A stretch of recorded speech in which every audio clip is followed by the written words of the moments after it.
Dokumenti koji su iscurili iz njemačke vlade jasno su pokazali da je strah od korone namjerno generiran, a slično je i sa europskim dugom. Vrijeme je da stavimo ljude na prvo mjesto.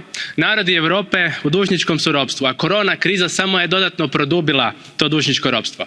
Monetarni sustav u kojem živimo, koji imamo u Europi, počiva na stvaranju novca iz ničega, ex nihilo, ili printanjem ili elektronički, dakle pritiskom tipke na računalu, često bez pokrića. Jedini način da građani dođu do tog novca je da ulaze u kredite, skupe i dugogodišnje. Vrijeme je da se slome okovi dužničkog ropstva, vrijeme je da centralne banke uplaćuju dakle određen mjesečni iznos direktno na račun građanima, bez duga, bespovratno, slobodan, pozitivan, nekreditni novac. Vidimo ovaj način kao jedan od načina financiranja programa bezuvjetnog univerzalnog temeljnog dohotka.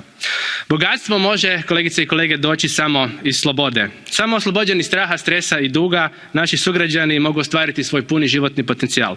Tek tada ćemo moći govoriti o pravom razvoju.